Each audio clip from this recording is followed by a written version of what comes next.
하나님의 말씀 요한복음 4장 25절부터 30절까지 다 같이 읽겠습니다. 여자가 가로되 메시아 곧 그리스도라 하는 이가 오실 줄을 내가 아노니 그가 오시면 모든 것을 우리에게 고하시리이다. 예수께서 이르시되 내게 말하는 내가 그로라 하시니라. 이때에 제자들이 돌아와서 예수께서 여자와 말씀하시는 것을 이상히 여겼으나 무엇을 구하시나이까? 어찌하여 저와 말씀하시나이까? 묻는 이가 없더라. 여자가 물동이를 버려두고 동네에 들어가서 사람들에게 이르되 나의 행한 모든 일을 내게 말한 사람을 와 보라. 이는 그리스도가 아니냐 하니 저희가 동네에서 나와 예수께로 오더라. 아멘. 본문에 등장하는 사마리아 여인은 그 본질과 실상이 너무나도 잘못 알려진 대표적인 사례라고 할 수 있습니다. 15절부터 18절까지의 기록을 보면 이 여인에게는 남편이 5명이 있었습니다. 그리고 현재 같이 사는 남자도 남편이 아닙니다. 이것을 통해서 이 여인이 성적으로 방탕하고 도덕적으로 윤리적으로 부도덕하고 부정한 여인이라고 낙인을 찍습니다. 그리고 6절에 보면 때가 제6시쯤 되었다라고 기록합니다. 이 여인이 야곱의 우물가에 와서 물을 길러온 시간이 마침 제6시쯤 되었다라고 기록하는데 6시는 우리 시간으로 환산하면 정오가 됩니다. 정오는 하루 중에서 가장 태양빛이 뜨겁게 내리쬐는 시간이기 때문에 일반적으로 아무도 그 시간에 활동하지 않고 더더군다나 물을 길러오지 않습니다. 그런데 이 여인이 하필이면 정오에 물을 길러온 것은 동네 사람들의 따가운 눈총을 피하기 위해서다 라고 이렇게 이야기함으로써 이 여인은 당연히 성적으로 방탕하고 부도덕한 여인이 되어버리고 말았습니다.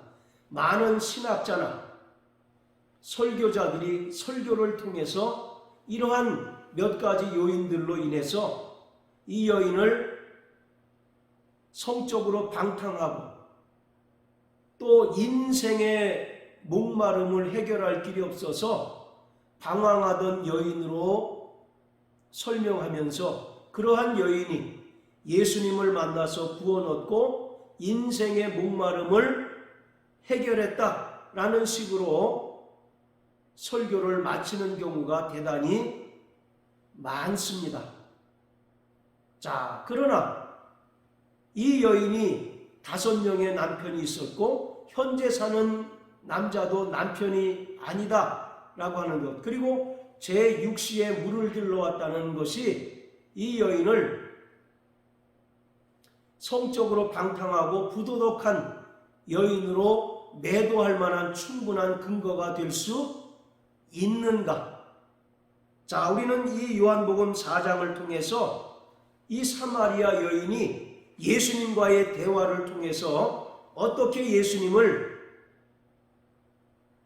그리스도로 알아가는가를 알 수가 있습니다. 먼저 9절에 보면 사마리아 여자가 가로되 당신은 유대인으로서 어찌하여 사마리아 여자 나에게 물을 달라 하나이까 하니 이는 유대인이 사마리아인과 상종치 아니함이러라. 당시의 유대는 사마리아와 원수지간이었습니다. 그래서 괴 취급을 하던 그런 상황에서 이 여인이 예수님을 유대인의 한 남자로 인식을 합니다. 자, 그러다가 더 깊은 대화를 통해서 19절을 우리가 한번 읽어보면 여자가 가로되 주여 내가 보니 당신은 선지자이십니다 라고 고백합니다.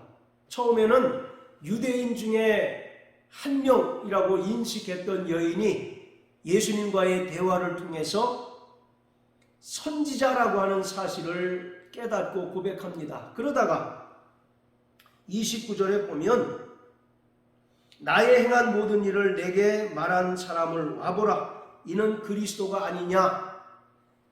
최종적으로는 예수님을 그리스도로 깨닫게 됩니다. 그리고 나서 동네 사람들에게 내가 그리스도를 만났다라고 이와 같이 전파하니까 많은 동네 사람들이 예수를 믿게 되었다는 것입니다. 자, 이처럼 여인에게 5명의 남편이 있었고 지금 현재 사는 남편도 진짜 남편이 아니다 라고 하는 이야기는 결코 이 여인이 부정하거나 또는 성적으로 방탕한 여인이라고 하는 증거가 될 수가 없다는 것입니다. 오히려 역설적이게도 남편이 5이 있었다는 것은 이 여인이 비록 사마리아 사람이지만 하나님께서 모세에게 주신 그 율법을 철저히 지키는 여인이라는 사실을 알 수가 있습니다. 그리고 25절에 기록한 것처럼 이 여인은 메시아 곧 그리스도가 오실 것을 믿는 믿음의 여인이었다는 것을 알 수가 있습니다. 왜냐하면 예수님 당시의 유대 사회에서는 이 여인이 만약에 부정한 여인이었다면 한 동네에 같이 살 수 없는 사회였고 그러한 구조였다는 것입니다. 우리가 레위기를 보면 잘 알 수 있는 것처럼 몸에 부정한 피부병만 생기더라도 동네의 주민들과 같이 살지 못하고 일정 기간 격리돼서 살아가게 되는 것을 우리가 알 수가 있습니다. 하물며 성적으로 방탕하고 또 윤리적으로 도덕적으로 타락한 이 여인이 동네 사람들과 함께 살 수 없다는 것은 우리가 성경을 통해서 분명히 알 수 있는 사실이에요. 그럼에도 불구하고 이 여인은 동네 사람들과 함께 살고 그들과 서로 접촉을 하며 심지어 내가 그리스도를 만났다라고 이와 같이 전파하니까 많은 동네 사람들이 예수를 믿기까지 했습니다. 만약에 이 여인이 그 동네에서 성적으로 방탕하고 윤리적으로 도덕적으로 타락하고 부정한 여인이라고 낙인이 찍혔다면 이 여인이 아무리 내가 그리스도를 만났다라고 이와 같이 전파한들 어느 동네 사람들이 그 부정한 여인의 말을 믿어주겠으며 또 그 여인의 말을 듣고 예수를 믿겠습니까? 오히려 그런 일은 결코 일어나지 않았을 것입니다. 그럼에도 불구하고 이 여인이 전파했을 때 많은 동네 사람들이 믿었다는 것은 이 여인이 결코 우리가 일반적으로 지금 이해하고 있는 것처럼 성적으로 타락하거나 방탕한 여인이 아니었다는 것입니다.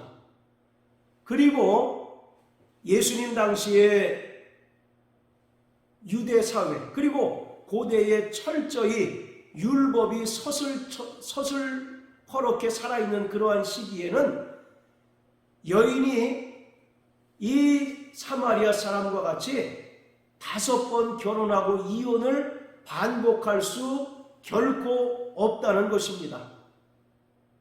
많이 해봐야 2번 정도까지는 허용이 되는 그런 사회였지 이 여인처럼 남편을 5번 두고 지금도 마치 남편 없이 못 사는 여인과 같이 새로운 남편을 들인 그래서 이 여인은 마땅히 부정한 여인으로 간주될 수밖에 없는 그런 풍토나 그런 구조가 결코 아니었다는 것입니다. 자, 그렇다면 예수님께서 이 여인을 향해서 네 남편이 5이었고 현재 사는 자도 내 남편이 아니다 라고 하는 것은 무엇을 의미하고 있을까? 이것은 하나님께서 모세에게 주신 율법에서 규정하고 있는 계대 결혼법 혹은 수혼법이라고 일컬어지는 그 유대인들의 관습을 말하고 있는 것입니다. 자, 우리 구약성경 신명기 25장을 다 같이 보시겠습니다. 신명기 25장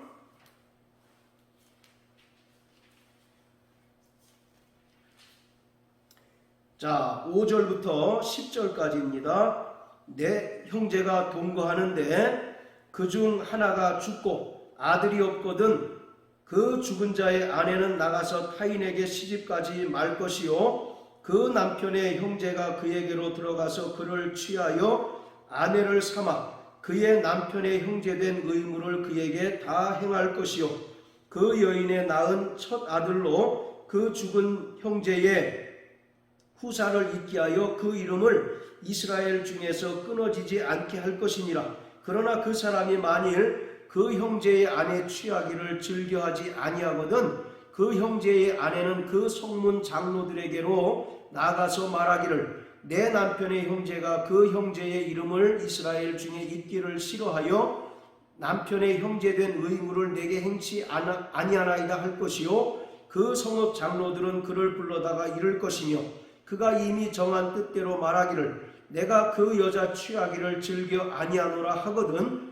그 형제의 아내가 장로들 앞에서 그에게 나아가서 그의 발에서 신을 벗기고 그 얼굴에 침을 뱉으며 이르기를 그 형제의 집 세우기를 즐겨 아니하는 자에게는 이같이 할 것이라 할 것이며 이스라엘 중에서 그의 이름을 신 벗기운 자의 집이라 칭할 것이니라. 이것이 율법에서 규정하고 있는 계대 결혼법 곧 수혼법입니다. 이것은 고대 사회에서는 널리 통용되는 하나의 문화였습니다. 그리고 하나님께서는 모세를 통해서 주신 율법에 이것을 분명하게 규정하고 있습니다. 하물며 우리나라 삼국시대 특히 신라시대에는 왕족을 보존하고 또 왕족을 번창시키기 위해서 이러한 계대 결혼법, 수혼법이 널리 통용되었던 것을 우리가 기록을 통해서 분명하게 알 수 있습니다. 어떤 여인이 남편과 결혼을 했는데 이 남편이 후사를 잊지 못하고 죽게 되면 그 형제가 형수와 관계를 맺음으로 후사를 이어야 합니다. 이것은 율법에서 규정하고 있는 의무입니다. 그런데 이 죽은 남편에게 형제가 없으면 이 죽은 남편과 가장 가까운 친족이 그 의무를 행해야 합니다. 그런데 이 사람이 그것을 싫어해서 의무를 이행하지 않으면 9절과 10절에 기록한 것처럼 그의 발에서 신을 벗기고 그 얼굴에 침을 뱉으며 그의 이름을 신 벗기운 자의 집이라 칭한다라고 말합니다. 영원토록 율법을 준수하지 않은 부끄러움을 당하게 될 것이다 라고 말씀하고 있습니다. 이러한 계대 결혼법이 구체적으로 드러난 사례가 창세기 38장에 유다와 그 며느리인 다말이 관계를 맺음으로써 베레스를 낳은 그 사건입니다. 현대적인 관점에서 보면 이것은 폐륜도 이와 같은 폐륜이 없을 정도로 부도덕한 일이지만 고대 사회에서는 이것이 널리 통용된 그러한 일이었었고 더더군다나 하나님께서는 모세에게 주신 율법을 통해서 이것을 분명히 규정하고 있다는 사실입니다. 유다에게 세 아들이 있습니다. 첫째는 엘과 오난과 셀라라고 하는 세 아들이 있는데 엘이 다말이라고 하는 여인과 결혼했는데 후사가 없이 죽습니다. 이것을 둘째 아들인 오난이 알고 자기도 형수와 관계를 맺어서 아들을 낳아야 하는데 아들을 낳게 되면 자기 아들이 아니라 형의 아들이 되기 때문에 그것을 싫어한 나머지 밖으로 설정을 합니다. 이에 하나님께서 그에게 진노하셔서 그를 죽게 하십니다. 그리고 이 광경을 본 아버지인 유다가 이러다가는 셋째 아들도 죽겠다 싶어서 셋째 아들을 숨기고 며느리인 다말을 친정집으로 보냅니다. 그랬더니 이 다말이라고 하는 며느리가 자신을 창기로 변장해서 시아버지인 유다와 관계를 맺습니다. 그래서 낳은 아들이 베레스입니다. 마태복음 1장에 예수님의 계보에 엄연히 기록되어 있는 베레스가 그런 관계를 통해서 낳은 아들입니다. 지금의 관점으로 보면 이것은 도무지 사람이라고 할 수 없을 만큼 폐륜적인 행위이지만 엄연히 고대 사회에서는 통용되는 관습이었고 이것은 분명히 율법에 규정되어 있습니다. 오히려 이것을 지키지 않으면 신벗 기운 자라고 하는 부끄러움을 당하게 된다는 것을 신명기에 기록하고 있습니다. 또 이 같은 사례가 분명히 나타난 것이 룻과 보아스의 관계입니다. 그리고 이것은 신약 성경에도 분명히 기록되어 있습니다. 자, 우리 다 같이 누가복음 20장을 보십니다. 누가복음 20장 27절부터 33절까지입니다. 부활이 없다 주장하는 사두개인 중 어떤 이들이 와서 물어 가로되 선생님이여 모세가 우리에게 써주기를 사람의 형이 만일 아내를 두고 자식이 없이 죽거든 그 동생이 그 아내를 취하여 형을 위하여 후사를 세울지니라 하였나이다. 그런데 칠형제가 있었는데 마지 아내를 취하였다가 자식이 없이 죽고 그 둘째와 셋째가 저를 취하고 일곱이 다 그와 같이 자식이 없이 죽고 그 후에 여자도 죽었나이다. 일곱이 다 저를 아내로 취하였으니 부활 때에 그 중에 네 아내가 되리이까. 인간의 부활을 인정하지 않는 사두개인들이 율법에 규정하고 있는 계대결혼법을 인용해서 예수님께 질문하는 그러한 장면입니다. 일곱이 있는데 마지 아내를 취하였다가 자식이 없이 죽고 둘째와 셋째 그리고 나머지 일곱이 형수와 정을 통하고 죽었다면 부활 때에 도대체 이 여인은 누구의 아내가 됩니까? 라고 묻는 것입니다. 이것은 사두개인들이 도무지 부활을 인정하고 싶지 않다는 그런 속내가 다분히 들어있는 것입니다. 어쨌든 예수님 당시에도 이 계대결혼법이 통용되고 있었고 또 분명히 율법에 기록된 규정이라고 하는 사실을 많은 유대인들이 알고 있었다는 것을 말하고 있습니다. 이처럼 요한복음 4장에 나오는 사마리아 여인은 결코 성적으로 방탕한 여인 그리고 남자 없이는 못 사는 그런 부정한 여인이 결코 아니었습니다. 오히려 유대인들에게 괴취급을 당하는 사마리아 여인이라 할지라도 메시아 곧 그리스도가 오실 것을 믿는 믿음의 여인이었었고